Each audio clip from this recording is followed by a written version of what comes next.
Welcome to SVG-TV News for Thursday, June 17, 2021. I am Rochelle Batiste with the details. St. Vincent and the Grenadines is currently experiencing a tropical wave with support from an upper-level trough. Meteorologists with the SVG Met Services Desiree Neverson-Jack said rainfall was measured at various stations, with the Jennings station recording the highest with 2 inches. At the Argyle International Airport, we recorded 29.1 millimeter over the last 24 hours period. That's a little over an inch. We are assuming that higher amounts took place in the interior of the country and in mountainous areas. In Jennings, over 2 inches of rainfall was recorded in the last 24-hour period, and Delaware, a little over an inch was recorded over the last 24 hours period. So we are just urging residents and motorists to exercise caution, those who are living in areas prone to flooding and landslides and near rivers and streams. Expect showers and thunderstorm activity. However, by tonight, the wave would have moved westward and the upper levels will become less favorable. So for that, showers are going to decrease, especially around tomorrow, Friday. Neverson-Jack also advised persons using the sea to be cautious as they can expect rough waters. Seas have become a little agitated due to gusty winds on the eastern coast, with swells ranging between 2.0 meter to 2.5 meters. Slight conditions are anticipated on the western coast, with swells peaking at 1.0 meter. Slight to moderate sea conditions in open waters, with swells peaking at 1.0 meter on the western coast and 2.0 meter on the eastern coast are forecast from tomorrow, Friday. Over the weekend, another tropical wave is expected in the area, with a chance of shower activity and thunderstorms increasing towards Saturday night into Sunday. In addition, the Met Services said a thick layer of Saharan dust will continue to linger across the region and can possibly limit the intensity of the showers, especially over the weekend. LAHARS or mud flows were observed streaming down valleys, mainly on the northwest of La Soufrière volcano. Lead monitoring scientist Lloyd Lynch told SVG-TV News that reports of an eruption are false, noting that what some persons have been observing throughout the day are intense LAHARS or mud flows, which started as early as 4 a.m. Several steam plumes down in the beach area. So I think it is in the Walibu and the Roseau and probably the next valley going north. There was one this morning after 4. I don't think anyone was around at the time. That was very early in the morning. This one, the one this evening, occurred 45 minutes ago. The current day, but the ones on the Walibu side have been much more intense. The scientists explained that due to the high temperature trapped in the pyroclastic deposits, LAHARS or mud flows will flow downstream. He said that the steam is more than 200 degrees centigrade. So during the explosive eruptions, a lot of pyroclastic material came down and piled up for several feet. And a lot of that material is still hot, over 200 degrees centigrade. So with the LAHAR, we've been having rain most of the day. So with heavy LAHAR coming down and pouring into the deposit, you get sometimes landslides, which exposes the hot deposit, which flashes with the water and converts it into steam and taking up some ash with it. And those plumes are going up sometimes probably about 2, 3, maybe even more, 100 feet. The lead monitoring scientist said that nothing much has changed with the volcano, but that more steam will be emitted with the rainfall and more lahars can be expected. The system has been steaming a lot more.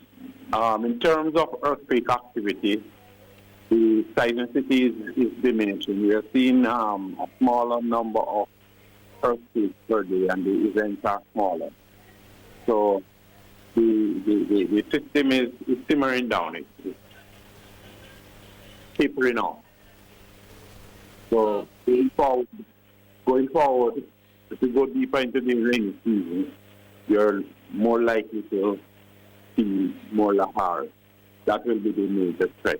6 new COVID-19 positive cases were reported from 122 samples processed on Tuesday, June 15, 2021, resulting in a positivity rate of 4.9%. 5 new recoveries were noted over the reporting period. 241 cases are currently active and 12 persons with COVID-19 have died. 2,178 cases of COVID-19 and 1,925 recoveries have been recorded in St. Vincent and the Grenadines since March 2020. The National Emergency Management Organization, NEMO, said persons who persist in incorrect or no mask use, remain unvaccinated, and participate in mass gatherings will continue to be at risk for being infected and spreading COVID-19, as is happening now. The public is therefore urged to continue to use masks, sanitize, physically distance, and get vaccinated to reduce the spread of COVID-19 here in SVG. Residents who have been fully vaccinated are expected to be provided with a wallet-size photo ID card. This is according to Health Promotions Officer Shanika John, who on NBC Radio on Tuesday stated that they are working closely with the relevant agencies to have the photo ID card finalized. Team is actually working with quite a number of the other sectors to get a photo ID vaccination card, and that is really just for us to make sure that we have validation and no duplication. I know persons would have heard of reports where persons were buying or trying to mimic the current vaccination card, and so the Ministry of Health, we're working with the CIA and all of these other entities to ensure that we put a lockdown on this. John encouraged those who have been fully vaccinated not to discard of the original vaccination card, as they will have to be exchanged for the new photo ID card. This is why we want persons to keep their original as well. Just as you would keep your original birth certificate, your graduation certificate, whatever it is, that even if you make a copy, you still keep your original. So even if you had made a copy or you had reduced the size, we ask persons to keep their original, because once we start going with this new card, we're going to ask you to return your old card, and then after we're going to give you this new one. The Health Services team is said to be working to ensure there is no duplication of the COVID-19 vaccination certificates. We have persons at our various sites who are administering and tracking the vaccine.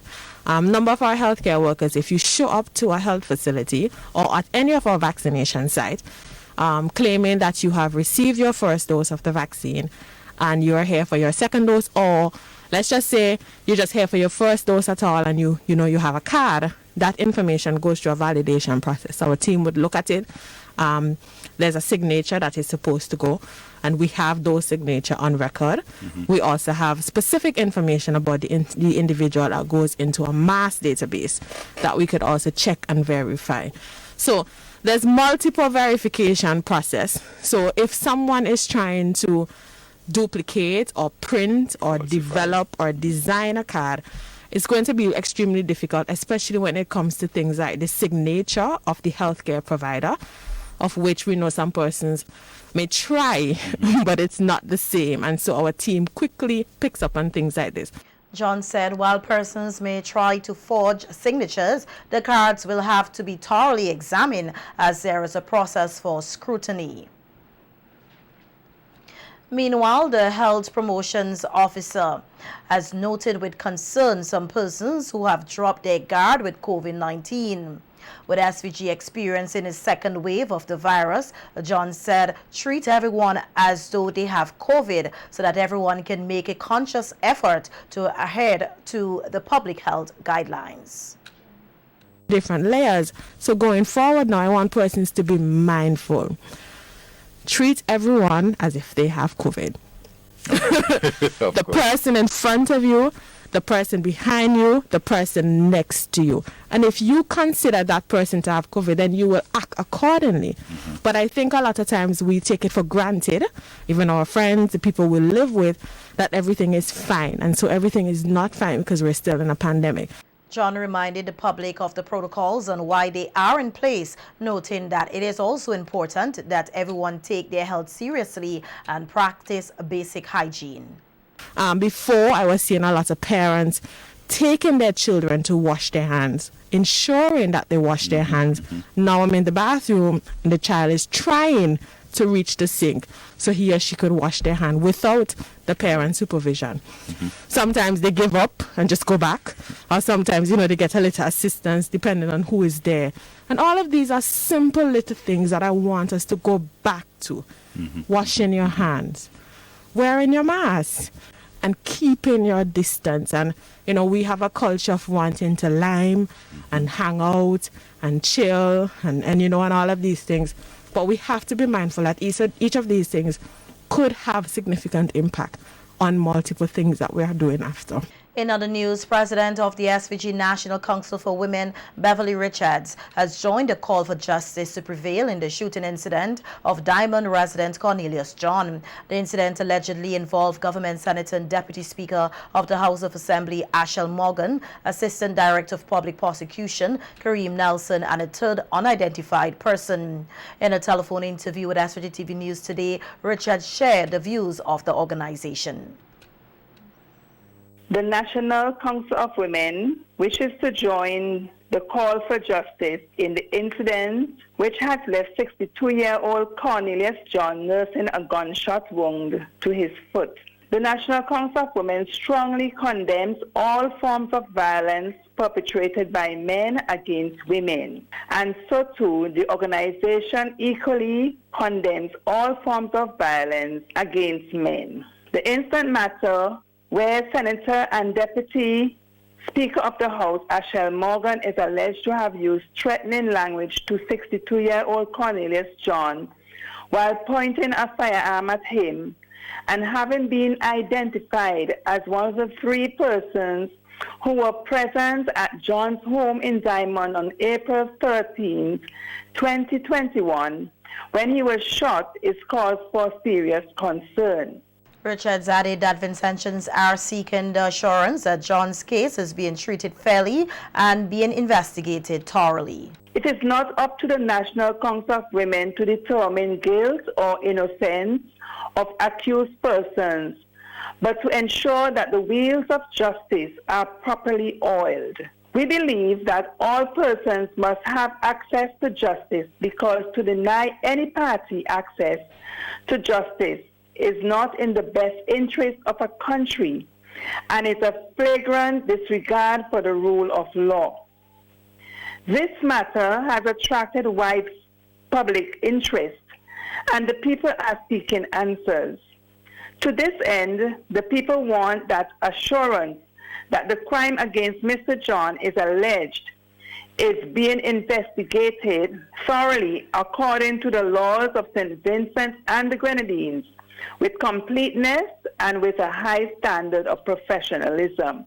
Commissioner of Police Colin John recently disclosed that a shooting incident is being investigated and that the police are in communication with the Director of Public Prosecution, Shajila McDowell, on the matter. At a news conference on Tuesday, Prime Minister Dr. Ralph Gonsalves called for patience, stressing that the public should allow the investigations to be completed.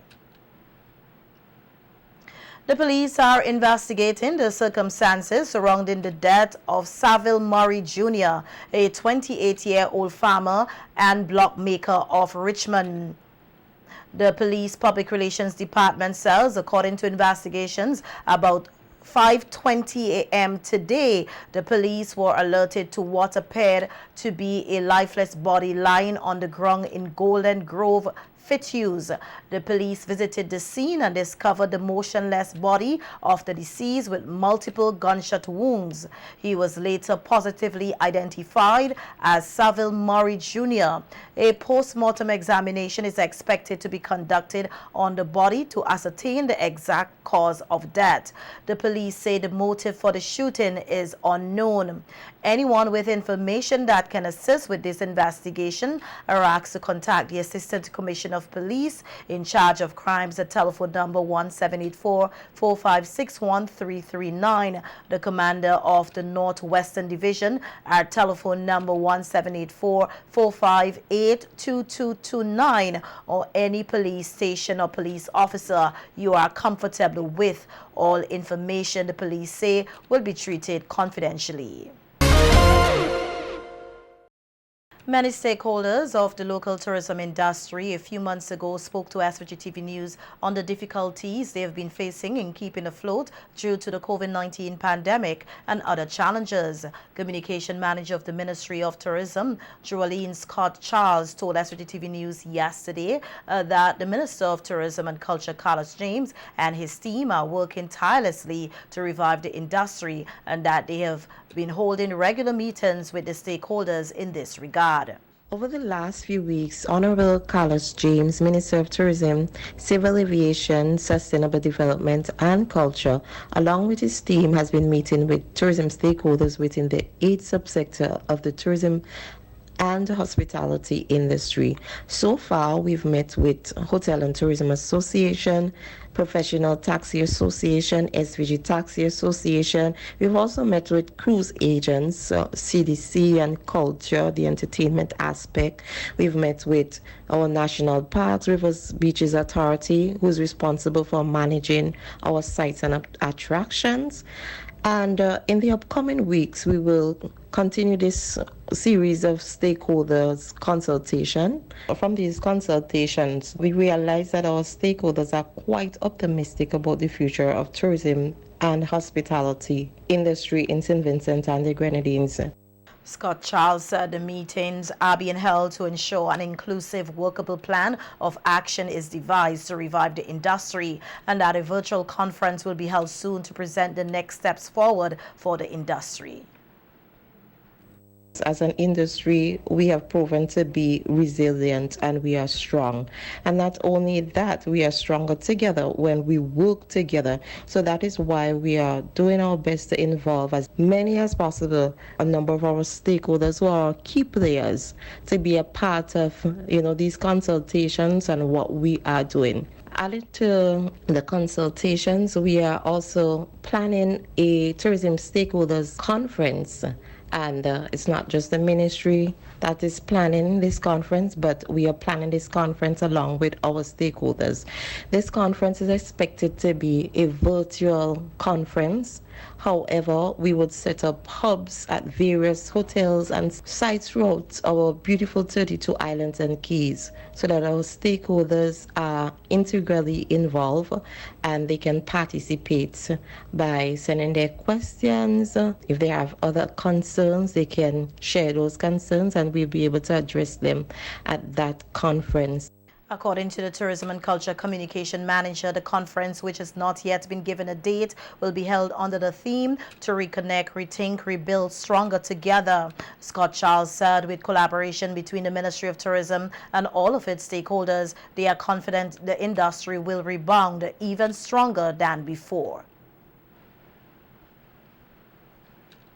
Though the explosive eruption of La Soufrière volcano has caused much destruction to the forest, Forestry Director Fitzgerald Providence anticipates restoration of degraded lands in the country.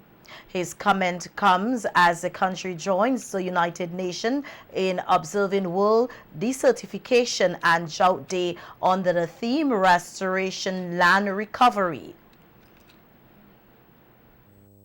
The volcano itself was destroyed, but however, the fresh soil, the fresh material added would in time what we call stimulate succession, which means that there would be plants that will be seeded in naturally that will come back, and you would have a rich forest developing over the years to come. So the volcanic eruption, although destructive in some ways initially, it has brought benefit in terms of soil nutrients, and we have heard the testimonies from farmers in St. Vincent and even as far as Barbados, where the productivity from the soil increased after the 1979 eruption. So we're hoping that with the added new material that the productivity of our soils would improve with the eruption. But also we also hoping that the succession of the plants to grow back in the forest will be uninterrupted and bring back our forest in a lush and productive state. Providence said that though the country does not have desert, it is important that the day be recognized, as SVG is a small island developing state with degraded lands, and it is important to set land degradation neutrality targets and work to protect the lands that feed us. Well, we can restore degraded lands through the use of good agricultural practices in terms of you protect the land from being eroded. Also, you can reforest denuded lands. You can plant back forests where trees used to be but have been removed. And you can protect our coastlines with ensuring that we don't cut down the coastal vegetation. And also in terms of how we use and design to use land, we must take in consideration the productivity. We won't want to, in terms of infrastructural development, we would want to balance that with proper land management so that we'll be able to sustain the productive lands for agriculture and forests and the other uses that land bring to us.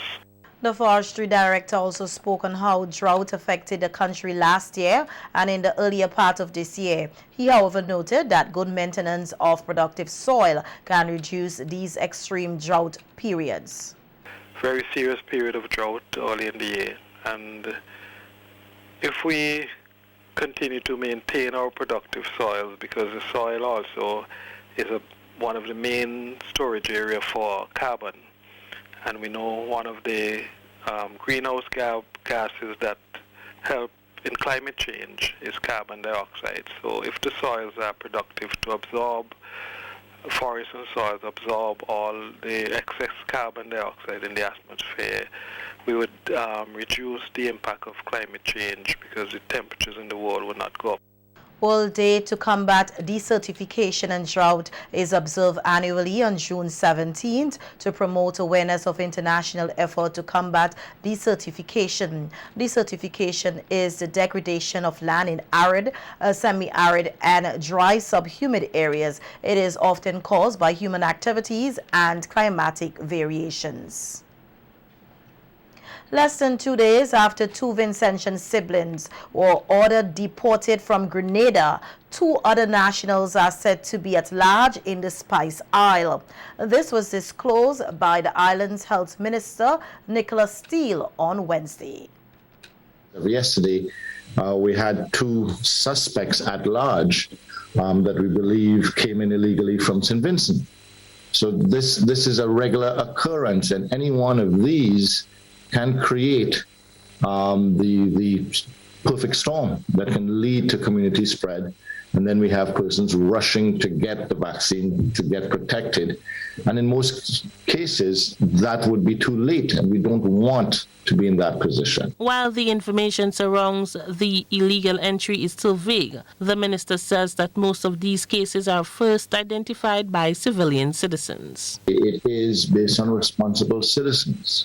Individuals are coming forward and saying that they're seeing a suspicious individual, or they've heard comments or so, and they're reporting it to the authorities. They're reporting it to the Ministry of Health, the health wardens, or the police, because they are responsible. Many of us here in Grenada are responsible citizens and do recognize the risk involved in somebody coming through the unofficial channels and not doing the proper health clearance and health verification, apart from the fact that it is illegal to enter the country without going through immigration and customs. GBN contacted the Community Relations Department of the Royal Grenada Police Force. However, they were unable to confirm the announcement made by Minister Steele. On Wednesday, 2 Vincentian nationals, Laverna and Leslie John, were arrested and charged on Saturday, 12 June 2021 for entering the state without the consent of an immigration officer and failure to submit to a government-approved quarantine facility.